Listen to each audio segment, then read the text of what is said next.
Hello friends, आज हम start करने जा रहे हैं इलेक्ट्रिक फील्ड।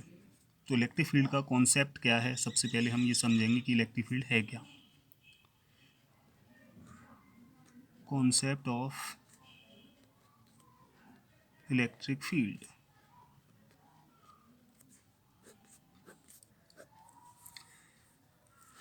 तो दोस्त, इलेक्ट्रिक फील्ड क्या है। मान लो ये दो चार्ज हैं। जैसे मान लो एक चार्ज ये है प्लस क्यू चार्ज, और एक चार्ज है ये, इसे मान लेते हैं हम क्यू नॉट। ये सोर्स चार्ज है।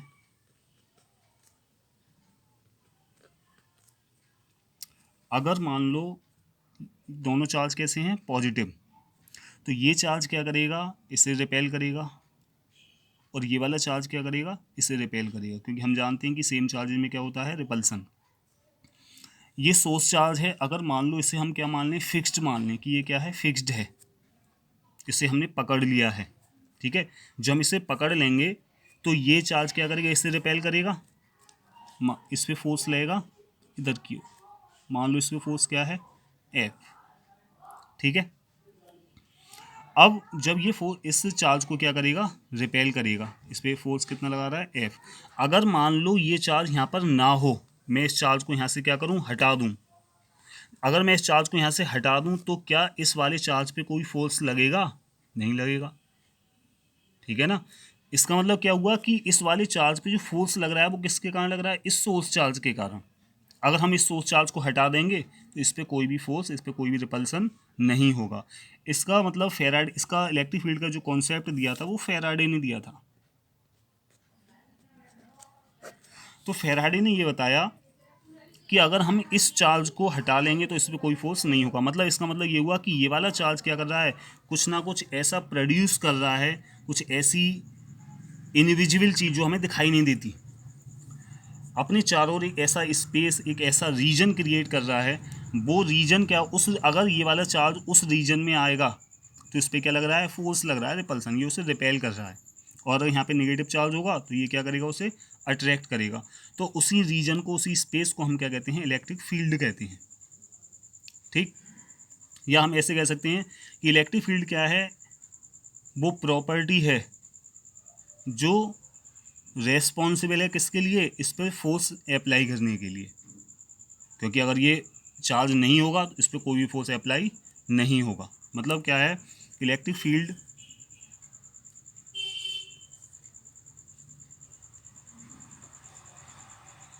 Field is the property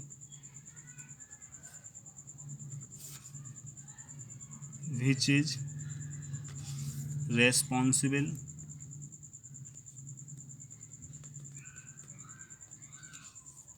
to produce the force on test charge।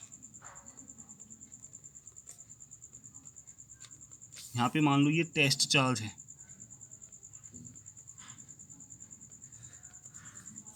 ठीक, या हम ऐसे भी कह सकते हैं, the space around any charge within which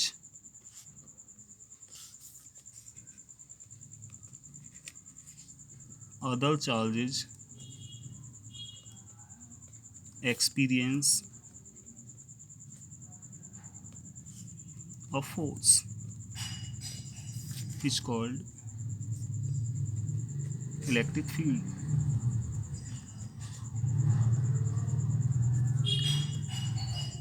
ठीक है, ये हो गया electric field.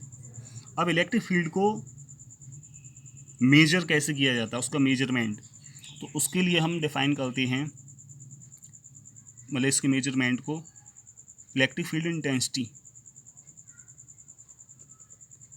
Electric field intensity और इलेक्ट्रिक फील्ड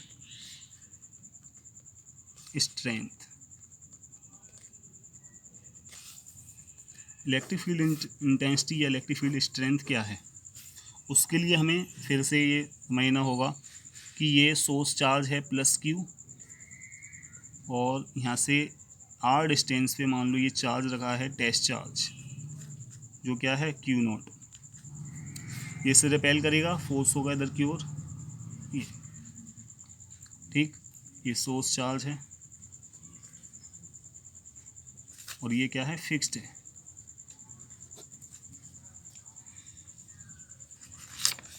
तो फेराडे ने एक बात और बताई थी, उन्होंने ये बताया था कि इसके चारों ओर क्या होता है, एक ऐसा रीजन डेवलप होता है जिसमें कोई अदर चार्ज आएगा तो उस पर क्या लगेगा, फोर्स होगा। लेकिन जो इलेक्ट्रिक फील्ड इंटेंसिटी होगी, जो इलेक्ट्रिक फील्ड होगा, वो इस वाले चार्ज पर डिपेंड नहीं करता। ये तो क्या है, केवल टेस्ट चार्ज है, जब ये उसमें आएगा तो इस पर फोर्स लगेगा, लेकिन वो इस वाले चार्ज पर डिपेंड नहीं करता। वो किस पर डिपेंड करता है, इस पर, सोर्स चार्ज पर।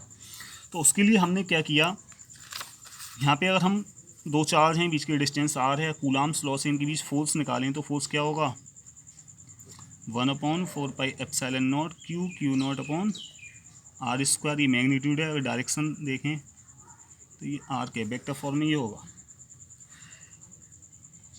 लेकिन वो फोर्स जो है वो इस वाले चार्ज पर डिपेंड नहीं करता, इस पर। इसका मतलब इसे इससे डिवाइड कर दें, F0 अपॉन क्यू नॉट, तो ये आएगा 1/4πε0 Q upon are square into R cap. और ये वाली जो क्वांटिटी है, इसी को उन्होंने क्या बोला, इलेक्ट्रिक फील्ड इंटेंसिटी या electric field strength, q upon are square r cap. तो ये वाली जो क्वांटिटी है वो इस चार्ज पर, क्यू नॉट पर डिपेंड नहीं करती। इसी को हम क्या बोलते हैं, इलेक्ट्रिक फील्ड इंटेंसिटी। तो यहाँ से क्लियर है कि जो इलेक्ट्रिक फील्ड इंटेंसिटी है वो किसकी इक्वल है, F vector upon q not के। मतलब इलेक्ट्रिक फील्ड इंटेंसिटी एक तरह से क्या है, force per unit charge,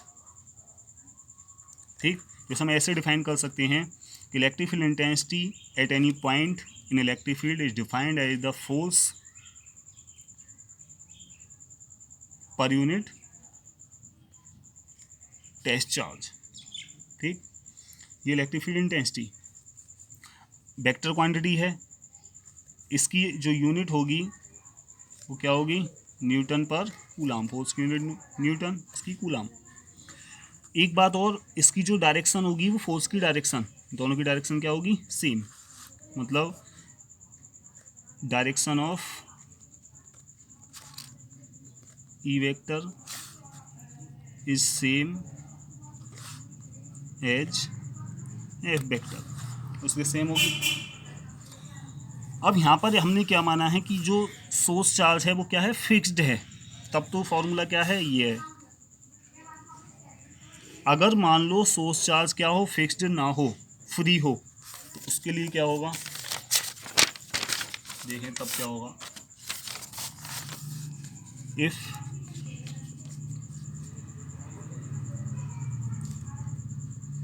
source charge is free, हम मान लेते हैं वो फ्री है मूव करने के लिए। जब वो फ्री होगा, जैसे मान लो ये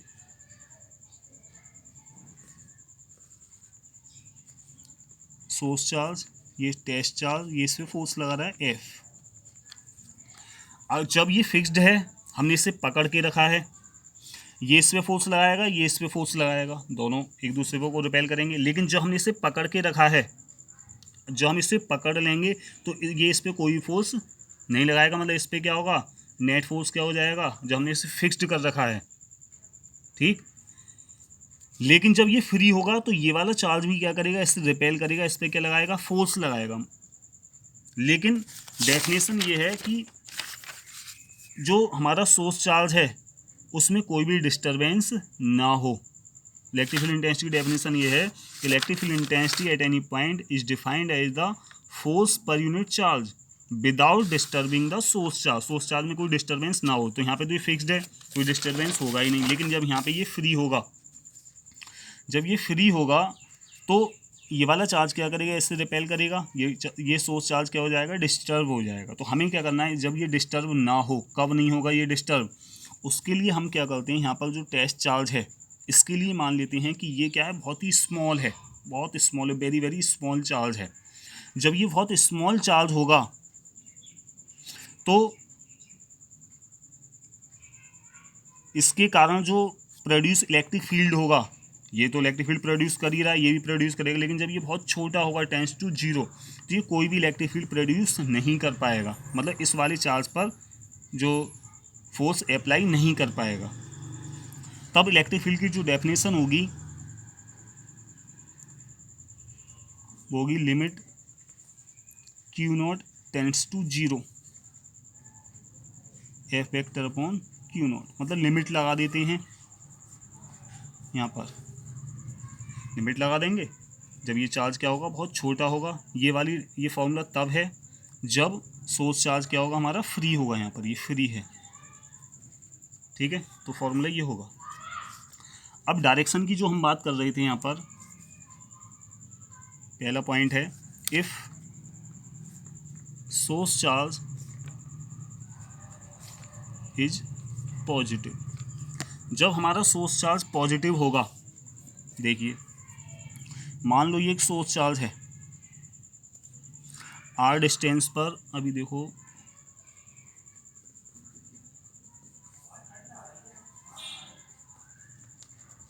ये सोर्स चार्ज है हमारा प्लस का, यहाँ पे टेस्ट चार्ज रखा है, ये फोर्स किधर लगेगा, इधर की ओर। अगर मान लो टेस्ट चार्ज यहाँ रखा है तो ये इसे रिपेल करेगा, फोर्स किधर लगेगा, इधर की ओर।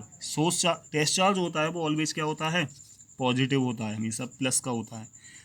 अगर मान लो टेस्ट चार्ज हम यहाँ रख दें तो फोर्स किधर लगेगा, इधर की ओर, रिपल्सन होगा। यहाँ पे रख देंगे ऊपर की ओर होगा, यहाँ पे रखेंगे तो इधर की ओर होगा, यहाँ रखेंगे तो इधर की ओर होगा। और अगर यहाँ पे रखते हैं हम तो ये इससे रिपेल करेगा, यहाँ रखेंगे तो इधर रिपेल करेगा।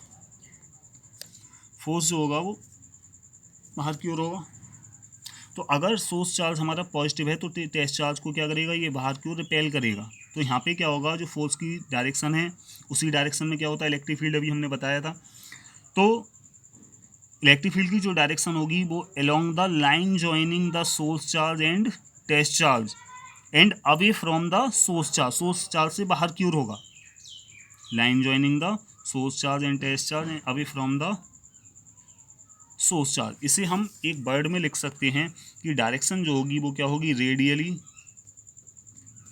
आउटवर्ड। ये रेडियस के अलोंग है और रेडियली क्या है, आउटवर्ड है, बाहर की ओर है। तो इसे हम एक वर्ड में हम लिख सकते हैं रेडियली आउटवर्ड। दूसरा पॉइंट क्या है कि if source charge is negative. अब अगर सोर्स चार्ज मान लो नेगेटिव है हमारा तो क्या होगा, देखो अगर ये नेगेटिव होगा तो क्या होगा, ये नेगेटिव चार्ज है माइनस क्यू। टेस्ट चार्ज यहाँ पे रखा है वो ऑलवेज कैसा होता है, पॉजिटिव। तो ये नेगेटिव चार्ज क्या करेगा, उससे अट्रैक्ट करेगा इधर की ओर। यहाँ पे होगा तो अट्रैक्ट करेगा, यहाँ पे होगा तो इधर की ओर होगी डायरेक्शन, यहाँ होगा तो इधर की ओर। अट्रैक्शन में तो जानते ही हो आप, इधर की ओर, इधर की ओर होगी डायरेक्शन, डायरेक्शन इधर की ओर, डायरेक्शन ये इधर की ओर। तो यहाँ पे क्या होगा, जो फोर्स है वो डायरेक्शन में दिखाई गई है, और जिधर फोर्स होता है उधर ही क्या होता है, इलेक्ट्रिक फील्ड। तो यहाँ पे जो डायरेक्शन होगी हम उसे एक वर्ड में क्या लिख सकते हैं, रेडियली इनवर्ड। अंदर की ओर है तो इसे हम रेडियली इनवर्ड बोलेंगे, ठीक। एक बात और कि जो हमारी इलेक्ट्रिक फील्ड इंटेंसिटी है उसका फॉर्मूला क्या आया था, 1/4πε0 Q/r²। वो आर स्क्वायर के क्या है, इन्वर्सली प्रोपोर्शनल है। तो देखो इलेक्ट्रिक फील्ड इंटेंसिटी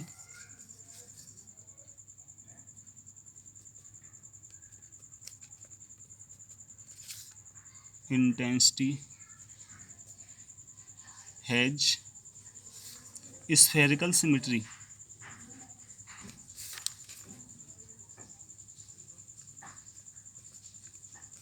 इसका मतलब क्या है, देखो यहाँ पर ये हमारा एक स्फीयर है मान लो, और उसके सेंटर पे एक चार्ज रखा हुआ है। अगर हम यहाँ पर क्या करें, इलेक्ट्रिक फील्ड इंटेंसिटी निकालें तो यहाँ पे इस पॉइंट पर इलेक्ट्रिक फील्ड इंटेंसिटी क्या होगी, यहाँ पे इलेक्ट्रिक फील्ड इंटेंसिटी होगी 1/4πε0 Q/r²। मैग्नीट्यूड इतना होगा। यहाँ पे देखें तो इतनी होगी क्योंकि ये रेडियस क्या है सबकी सेम होगी। तो इस स्फीयर के प्रत्येक पॉइंट पर इलेक्ट्रिक फील्ड का जो मैग्नीट्यूड होगा वो क्या होगा, कांस्टेंट होगा 1/4πε0 Q/r²। डायरेक्शन तो अलग अलग होगी, सबकी डायरेक्शन अलग अलग हर एक पॉइंट पर, लेकिन मैग्नीट्यूड क्या होगा, सेम होगा। इसका मतलब ये हुआ, इसी को हम स्फेरिकल सिमेट्री कहते हैं। That is if a point charge is placed at the center of a sphere, then at every point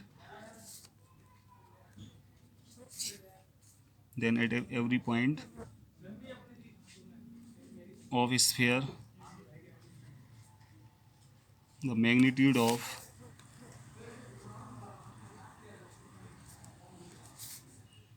electric field intensity will be same। ठीक है ना। तो ये इलेक्ट्रिक फील्ड का कॉन्सेप्ट ये रहा, इसकी डायरेक्शन हो गई, मैग्नीट्यूड हो गया। ये सब बात क्लियर होनी चाहिए आपको कि डायरेक्शन किधर होगी, इसकी मैग्नीट्यूड क्या होगा, और स्फेरिकल सिमेट्री क्या होती है। स्फेरिकल सिमेट्री हमने बता दी कि अगर सेंटर पे कोई चार्ज रखा है तो स्फेयर के प्रत्येक पॉइंट पर जो इलेक्ट्रिक फील्ड की वैल्यू होगी, मैग्नीट्यूड होगा, वो सेम होगा। इसी को हम स्फेरिकल सिमेट्री कहते हैं। ठीक है, आज के लिए इतना ही।